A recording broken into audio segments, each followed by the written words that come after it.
Hey folks, Quill18 here, and welcome to another episode of our tutorial for Hearts of Iron 4 for complete beginners. And in this episode, we're going to be looking at some crunchy numbers as we look at our division template designers.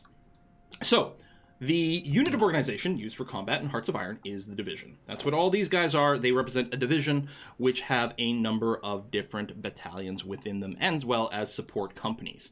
The way you work with these is on the recruit and deploy screen over here. You've got your templates on the right hand side, which can then, you can train them, which is what we showed here, but you can also edit these guys. You can just pop into the division designer by hitting this button, or you can look at one of the existing templates and go ahead and edit them. There's a lot of things here. One of the things I'm going to recommend before you start making modifications, especially if you're new to the game and you're not necessarily sure what direction you want to go into, go ahead and duplicate one of your templates. This is a free action to do. Just make a copy of it. So we'll call this something like Infantry Backup. Boom, done, save, and there we go. So now we have the original infantry division over here, and then we have our infantry backup. And they are exactly the same, but that way if ever you want to go back to this original template and just use that, hey, you can. All right, let's go back to this infantry division over here and take a look. So the vast majority of your troops, for most countries anyway, are going to be these infantry divisions, right? Just lots and lots of manpower and some amount of equipment. Tanks take a long time to build and they're expensive, but a dude with a gun, not so bad. There's a few things you can do. We can change the symbol for this this division. We can, I don't know, we'll use this cool skull symbol for these guys. You can rename them if you'd like. So this is going to be just our infantry. There you go. We'll do that because it's easier than Russian. This is the naming convention for these divisions. That's all it is. It's just when you build new units, you can mouse over here and see the example of how these things would be named based on the historical stuff for this country. So rifle division names over here seems okay. This option over here is the priority for this unit to get reinforcements. So if it's going to be a unit that's going to be very important, and you always want to make sure it has the latest and greatest equipment and it's fully reinforced, you can name it to be an elite. If this is going to be much more of a backline unit, a garrison unit that does not have to have the latest and greatest equipment, and maybe it's not the end of the world if there's an equipment shortage that these guys don't have, one gun per dude or something like that, you can mark them as reserves, or you can leave them as normal. Typically speaking, for me, I do have some sort of garrison type infantry that is on reserve status. You can see that's actually been built in here with our setup as the Soviets, and it's actually quite common, I would say, for people to have a regular infantry division as well as a reserve group over here who are much lower priority. And sometimes you might do something for the troops you're really going to use to hit hard and go forward, like maybe marine divisions, mountain divisions, or something like that. You might have them be set to elite over here. Okay, let's take a look at the actual structure of this division over here. So the division is made up of a number of battalions over here. You can have up to 25 in a sense. That's pretty uncommon, but you can. Bigger divisions, so divisions with more battalions, are going to hit harder. That's, just if you have more stuff, you're going to hit harder. But you'll probably have fewer divisions overall. The thing is, the limiting factor to how much stuff you can field, there we go, I'll just hit the rename here to lock that in. So that's our infantry with the skull token, is going to be, if we go over to logistics, this is how much stuff we have stored up. Right? How much artillery, infantry equipment, so on we have stored up. We actually have a massive shortage of infantry equipment right now. We're short 35,000. 9,000 of that is from our new deployment. So we have a bunch of people in a queue. We have actually 10 divisions in the queue. Each one of these needs 900 infantry equipment, which is why if we mouse over here, 10 times 900 is 9,000. So we are requesting 9,000 new units of infantry for the new divisions we want to train. But the divisions we have in the field, we have a shortage of 26,000 infantry equipment. We have tons of troops out here that literally don't have guns. They have to share with their buddy or something, or wait until he dies and then they can pick up that gun. It's the Soviet reality in World War II. We have a critical shortage of equipment. So, and some countries, not so much the Soviets, some countries will have a critical shortage of manpower. So you can't just become stronger by making your divisions bigger. And the thing with bigger divisions is you tend to have much more concentrated troops. But in the case where with the Soviets, we have tons and tons of border. We have so many provinces to guard over here, on tons and tons of different fronts. it wouldn't be necessarily practical to have all our troops be super big divisions and then not have enough divisions to cover everything, which is part of the reason that you often have these lighter weight garrison divisions. So these divisions here, for example, are designed with just 6 infantry battalions. You could have a lot of these sort of spread on a border, so it's a fairly thin but wide, right, or shallow but wide defense. And then in key locations, you have your more intense, fully featured infantry or some other divisions like that. So you're gonna, there's different strategies and approaches depending on who you're playing and whatnot. Okay. So we have the battalions over here and then the support companies. Before we look in these a little bit more in depth, we're going to take a look at the stats over on the right. So the stats on the right are the stats for our division as a whole. And this is a side effect of everything that is in this division. So for example, our max speed over here, our units, this division can move at 4 kilometers an hour. And basically you can only move at the pace of your slowest unit. There could also be adjusters depending on what terrain you're in. Now, infantry is pretty standard. If we switched over to our tanks over here, you can see there's a lot of adjustments. So this tank division is actually made up of 5 light tank battalions as well as 4 motorized infantry battalions. So motorized infantry are basically infantry, but they have trucks, so they can move faster, which is nice because the light tanks can move. Doesn't say the speed of it here, does it? I think we'd have to go somewhere else. But light tanks can move pretty fast, and if we just had foot infantry with the light tanks, then this division as a whole wouldn't move very quickly because you'd only be able to move around as quickly as the foot infantry, the leg infantry can go. But by being motorized, the motorized vehicles go faster, so we have a speed of 10 kilometers an hour. This division can move around a lot faster, and that's what it's going to be used for, if there's a hole in the enemy front line, these guys are going to want to flow through it and then try to maybe wrap around behind people to cut them off, right? If you isolate them in their own pocket, then they've got nowhere to retreat to, so you can just bop them completely. The other thing they can do is rush forward to take important control points to maybe force an early capitulation of an enemy country, or maybe rush forward to grab control of an important port, so that you can bring in more supplies, or maybe take control of an airfield so that you can have your airplanes closer to the front. These units are built for speed. They do have a little bit more punching power. We'll talk about that when we talk about breakthrough, but let's go ahead and take a look at infantry over here again. So this is our infantry. So they move at 4 kilometers an hour. Then they have their hit points. Hit points is how much damage they can take until they are destroyed.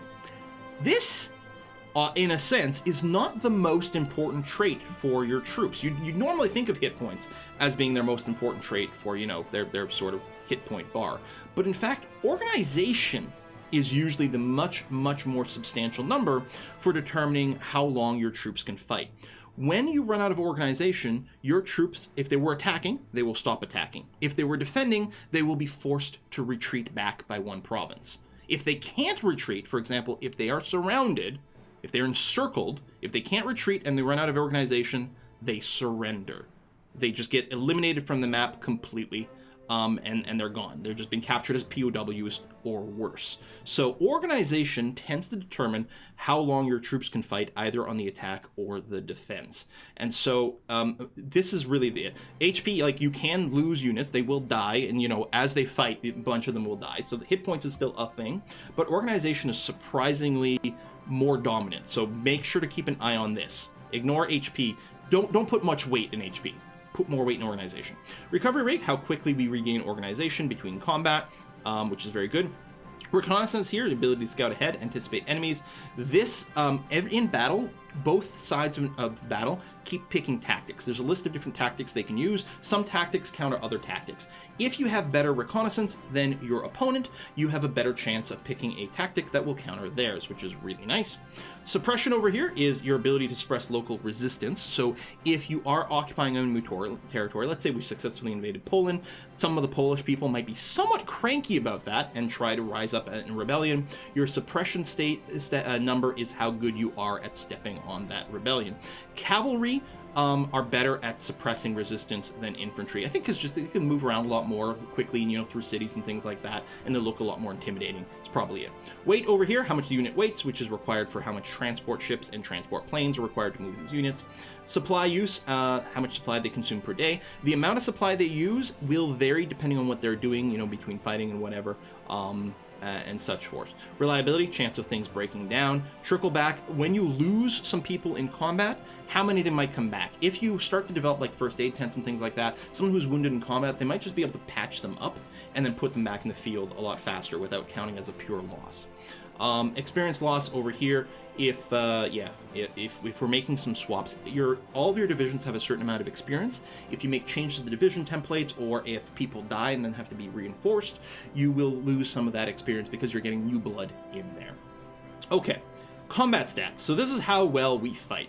We have a soft attack and a hard attack. Before we talk about that, we're going to talk about our own hardness ratings. So armor over here. Units tend to do a lot of soft attack. Soft attack is attack that's good against soft, squishy bodies, like, say, human beings, right? Infantry basically have no armor, so they take full damage from soft attack. Hard attack is attack that's particularly good against enemies with high hardness. So these are highly armored units. This is actually the hardness value over here. So we are 0% hard. The 12-year-old in me finds that very funny to say.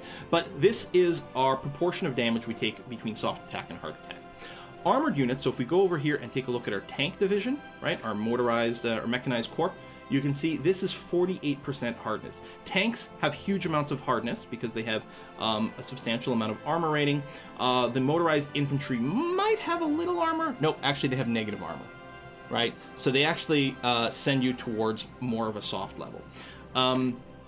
So depending on who you're fighting, if you're fighting mostly infantry, you're happy with generating a lot of soft attack. If you're fighting tanks, you're gonna need some hard attack and maybe some piercing. Piercing allows you to ignore a certain amount of armor.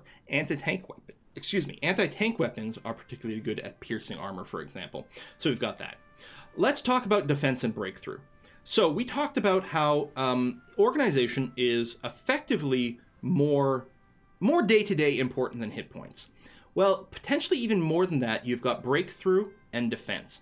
Defense is basically like a shield before you start taking damage to your organization. Okay, if you are being attacked, your defense is a shield that someone has to go through before they start making real damage to you. Breakthrough is the opposite. Breakthrough is a shield around you while you're attacking. So notice this infantry division has very high defense, but comparably low breakthrough. This infantry is really good at holding a position and not giving up, but not very good at pushing until you break through an enemy's defense. If we compare you to the mechanized, you'll see the opposite. The mechanized corps over here only has 108 defense. It's much less good at defending a position than the infantry is. Infantry is, good for scattering, digging in, doing all those things, whereas tanks can't really, right? They sit there, they're still going to be mostly exposed. They're not super mobile in terms of being able to, dodge stuff that's coming at them.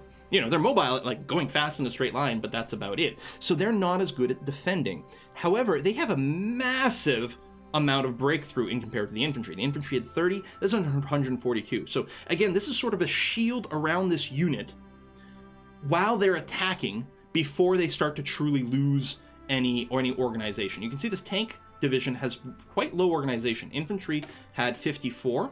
The tank here only has 32. So it has less organization, but if it's attacking, that doesn't actually matter because it has so much damn breakthrough. So there you go. That's sort of where you're thinking with some of this design. Armor and piercing, so piercing counters armor. Armor is one of the things that determines hardness, for example. Initiative bonus, right? How quickly you can reinforce in combat. We'll talk about an actual combat later. I'm going to have to advance the time so that we're actually in a fight somewhere before we talk about the combat mechanics. So entrenchment, the ability to dig in. Engineer, which is a support company over here, can really help you entrench quite a bit more. Let's come back to that in a bit. And combat width. So, and equipment capture ratio. So, percentage of equipment that will be captured from enemy losses. When you beat someone in battle, right, and they have to retreat and whatnot, you get to capture some of their stuff they leave behind. And some of these divisions will be better at capturing more stuff. Very important is combat width. So we're going to talk about this when we look at an actual fight, which will happen. I'm going to have to play the game so that we advance time so we're in an actual fight.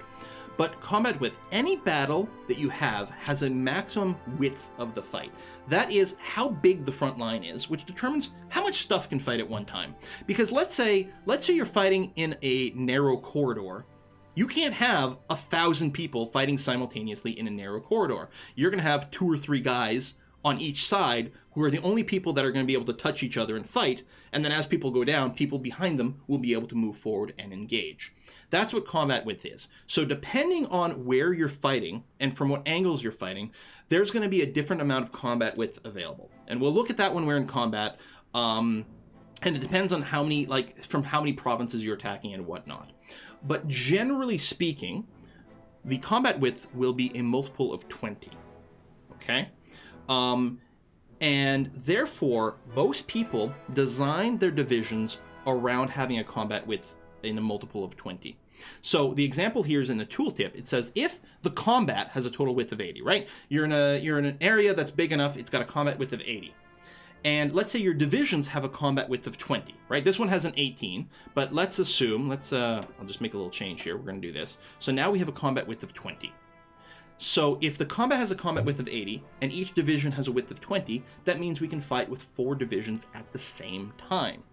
If we were to go and add a ton more battalions to this division so that we had a combat width of 40, then only 2 of our divisions would be able to fight at the same time, but each division would sort of kind of be twice as tough.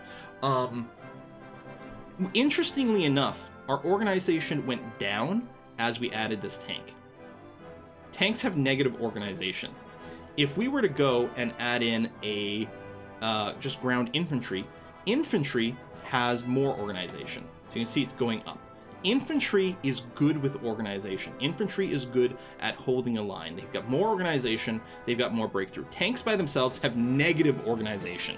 So you always need some infantry with your tanks, generally speaking, so you have enough organization so that they don't instantly end the battle as soon as they run out of breakthrough, more or less.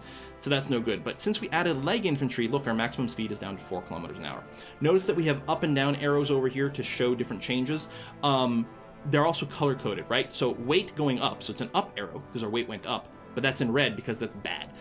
That's not really that bad because weight just affects how many ships you need to transport your dudes around for like naval invasions and things, which we probably don't care about for this. This is also going to take more supply. It's not a huge deal. Our armor value did go down, which lowered our hardness over here. So again, we'd be more vulnerable to soft attack, and soft attack numbers tend to be a lot bigger. So I'll just go ahead and reset you, and that's going to be fine. Last pile over here, this is equipment cost. To train one of these divisions, we need 7,300 manpower. It's going to take 180 days. We need a certain amount of fuel to use and make this work. And then we need a certain amount of infantry equipment, motorized equipment, and light tank equipment over here. So we need 400 infantry equipment, 200 motorized, so 200 trucks, and 300 tanks based on this. If we were to add another tank division, you can see here in the tooltip, it'll tell us the tooltip here, 500 manpower and 60 light tanks, and that number also changes immediately. As soon as you mouse over on the right-hand side over here, you can see the numbers change. So requiring more light tanks is worse, so it's in red, right? We're needing more equipment, so it's in red. Also, when you tooltip over this, it'll tell you exactly how this changes. Right now, the requirement for light tanks will change by 660. We have 0 in shortage. And if we accept this change, we will estimate to have negative 660 in storage. So, and this takes into account, let's do the quick math. We have just added a requirement of 60 extra tanks, right?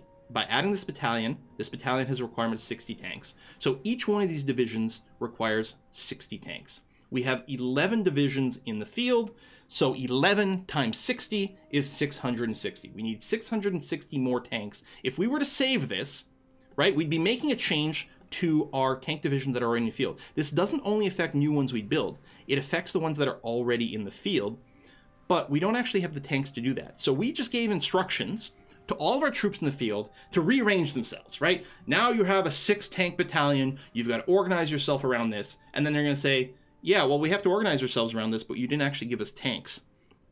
We would actively be making our existing divisions worse.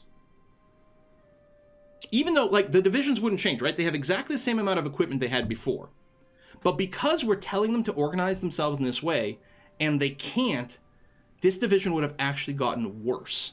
And that will be represented by their combat strength. If we look at an active division in the field over here, they've got 2 meters over here. One is their organization level, and the other, if I can mouse over properly, is their fighting strength. if we take a look at this division over here, these dudes here, they're a low priority division. They don't have all their equipment. If we mouse over their strength bar, nope, there it is. Current fighting strength, 50%. That's because they're missing some of their stuff. They're missing 320 infantry equipment and 5 support equipment. The thing is, the stuff they're missing is probably not 50% of their stuff. The amount of strength you lose is really much worse based on your missing equipment. So you want to avoid getting yourself in a situation where you are making changes to divisions that you can't fully equip. Because if you do that, your troops will have a significant penalty to combat. If it's just a little bit of a shortage, you know, you can probably be okay, especially if you're in the process of building it, right? We're like, well, listen, we just revved up our tank production. Over here, we're building some more factories. They're going to go to light tank production. We'll try to fill this up pretty quickly, right? If you've got that, then maybe it's going to be okay. You'll have to judge it based on your logistics screen. How much are you short of right now? Like, we're already short 311 tanks, actually. Like, we already have a shortfall of tanks, as is. So putting more requirements on these tanks would be a terrible, terrible, terrible idea, right? Because we already have negative. We're building some tanks. This is number of tanks per day we're building. And this is how much we currently have kicking around. We have a shortage of everything. And when you look at the production screen, you'll actually see little symbols here. So these guys, this is how many we need to reinforce our existing troops. Over here, this is how many we need to upgrade our current air wings, right? We have air wings that are designed to be fighters, but they're probably pre-war fighters or World War I fighters, as opposed to this one here, which is our first World War II fighter. So we need 466 to just upgrade our current stuff. And then over here, these strategic bombers, these would be getting built to reserves. This is how many we've got in reserves, which is currently 0, but these guys are going to reserves. So you can sort of get an eyeball view of the situation of things just based on these symbols here that, like, yeah, we're not stockpiling anything. We need 35,000 more guns for our reinforcements here. So you can judge that. Anyway, all right, back over here. When you go and add more dudes to a division, so what you do when you add an entirely new line. Now, it doesn't matter for the purpose of combat. As far as I know, it doesn't matter where anything is located in here. Okay? It can be at the front, it can be at the back. I think it has no impact whatsoever. But the very first thing you add in a line determines the category. So if I say armored battalion over here and pick a light tank, and I click on the next category, it's only going to let me choose from tanks. It's going to still be an armored division. If I had light, medium, and heavy tanks, they would all show up in here, so I can mix and match that way, but they'd still all have to be tanks. Similarly, if I click here, and I switch this first guy to an infantry battalion, and then choose infantry, now I can only choose from the infantry group. Right? Infantry, anti-air, artillery, this is all good, but none of these are armored divisions. So we've got that. What's the other one? Mobile battalions. So this would be motorized anti-air, motorized artillery. So motorized artillery is artillery that can move at the same rate as trucks, right? It's artillery that's being pulled by trucks, as opposed to artillery that's sort of being towed by people or horses or something much slower. So you can mix and match like this, but, you know, within certain restrictions in the line. We're going to remove this group over here and over here. Let's talk about support companies over here. Support companies are a little bit different. They're not like true battalions. But they do still add some stuff. So we can add, it's worth noting, I can add artillery. I can add line artillery. So this is line artillery. It shows up in here. And notice it brought our speed down to 4 kilometers an hour. If I were to switch over to a mobile and motorized artillery, then we still move at 10 kilometers an hour because it's fast. If I remove this completely and just add a support artillery, it's not going to change our speed at all. Support companies don't affect, they still affect quite a bit of things. You can see, if I reset here, so we're still, like, we're back to vanilla, and all I do is add a support artillery, you can see how many things have changed. It definitely has an impact on a lot, but the speed's not one thing you have to worry about. So these are slightly different. The contribution from this is a little bit different from the line artillery. The vulnerability to damage is a little bit different, but we've got that. We can add different things as well. We can add recon companies, for example. Recon companies, let me reset and only add recon so we can see what it does for us. You can see it gives us a point of reconnaissance over here. Now, support companies are unique. I cannot add a second recon company to this division. Just the one. That's all that's available. But now we have a bonus to our reconnaissance over here so that we have a slight edge to hopefully pick a superior tactic in combat. If we were to, let me back out of that and just replace you with an engineer company. So engineer companies do add a little bit of damage. A defense and breakthrough, which is nice. It also gives you a much better entrenchment rate. You can dig yourself in a lot better and deeper. I think we were looking at some of our frontline troops previously, and we had an entrenchment level of 10 over here. Yeah, 10%. Our base maximum is 5, but our infantry template, it doesn't actually have an engineer corps. Never mind, I'm lying to you. Let's pretend that wasn't happening. But we can entrench ourselves better with an engineer corps. One of the big things the engineer corps, and it's not quite obvious because it doesn't show you the identifiers, is we have terrain adjustments to these troops. This mechanized division is quite sensitive to terrain, both in terms of movement and as well as combat. So let's compare you. And if we take a look at our infantry, we have no adjusters over here. Infantry fights the same in all terrain. But vehicles tend to fight worse in rough terrain. So for example, if we're trying to cross a river with this division, we will move 15% slower and will attack 15% worse. We're bad at attacking across rivers. Mountains, their movement is fine, but our attack sucks. Jungle, our movement is 44% slower and 25% worse attack over here. But here's the thing. If we go and add an engineer company over here, you can see it's got a bunch of movement modifiers at the bottom, like river movement and defense gets increased. If we click on this, whereas before, where's the river? Over here. Before, we had a penalty to movement. Now, we would actually cross a river faster than our normal movement, right? Because we're getting from our engineer company, we get the plus 25% movement for rivers, modified by our penalty to river crossing from our base units. We end up with a bonus over here. We're still bad at attacking across rivers, but we also have a bonus to defending across rivers. That's what engineers let you do. They're really good. Engineers generally let you move faster through most territory. Like, we still have a penalty to jungle, but, you know, a lot of the other penalties have gone away or flipped to the other side, and we might have bonuses to defense. Engineer companies are the bomb. They're really good. They take a little bit of manpower, a little infantry equipment, and a little support equipment. Support equipment was one of the things we saw ourselves producing over here. Support equipment are used for support companies.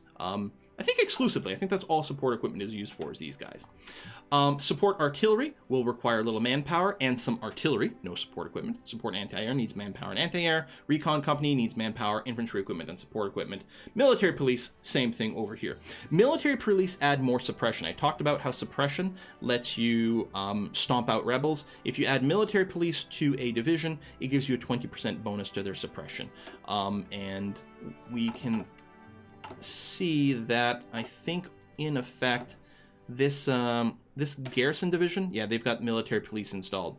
But I will say this, our infantry, if we mouse over one, each infantry has a base suppression of, I think, 1. If we remove this, it was saying 1 point, yeah, it was saying 1.2. Here it's 1, because we don't have the MPs. If we compare you to cavalry, cavalry has a default suppression value of 2, which then, if we add military police, becomes 2.4. Military police, or cavalry, make really good military police. So if you're specifically looking for a type of garrison unit that you're going to deploy in territory that you are occupying, right, that might have rebellion, consider making cavalry with military police. They're not necessarily going to be designed to fight. As far as I know, the stats between cavalry and infantry are basically the same. We go through here, yeah, the stats are basically the same. The difference is that the cavalry take a little bit more infantry equipment. They require 120 as opposed to 100, and cavalry will also have different, they're worse at attacking in rough areas. If I remove the cavalry, you can see all those negative adjustments went away, just like that. So, cavalry still has a place, even in a modern army, but maybe not so much on the front line. What else do I need to talk about? I guess good design ideas. Okay, so a very popular composition, again, with to keep in mind that often people will target a combat width of 20. 30 is also okay, because I think if you're just attacking one province to one province, I think the combat width available is 60, so you can have 2 30-width armies attacking. That's fine.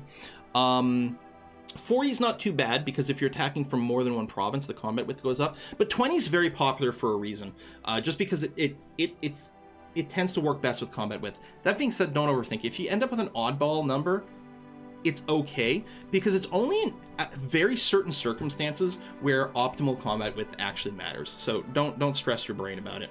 But anyway, as a result, because people target 20, a very common composition for infantry is 7 infantry, and 2 artillery. Sorry, 7 infantry and 2 artillery. The reason is, most divisions have a width of 2. Artillery actually has a width of 3. So this 7 infantry brings us to 14. 2 artillery is 6 more, which brings us to 20. And artillery adds tons more damage. Tons more damage over here. That's the one thing that infantry doesn't have, is a huge amount of damage. Do note, however, by doing this, we have brought down our organization and brought down our defense. If you just want something, if you want a type of division that's just really good at holding the line, then pure infantry, like literally pure infantry, and maybe just bring it up till you get to the point of 20 combat width, is probably what you're going for. It's going to have decent organization and decent defense. Not quite as good as attacking, because it doesn't do a ton of pure damage and breakthrough. I mean, it brought us up from what we had before, because we added some stuff here. But it's going to be really good at just holding the line, especially if you've got maybe extra entrenchment from having the engineer company, and support artillery is always nice for a little extra damage, because why not? So this is a really, really good defensive thing. So you sort of tune it that way. If you're attacking, mechanized is good because it's going to have so much breakthrough, but you will probably want some sort of infantry with it to provide it with organization, and leg infantry would be a bad combination because it slows you down a lot. Although, it's worth noting, if you're using heavy tanks are not much slower than leg infantry, so heavy tanks and leg infantry can actually go well together. And actually, something that you'll see, this is more of a later game thing, but you'll sometimes see your so-called infantry divisions have 1 heavy tank added in.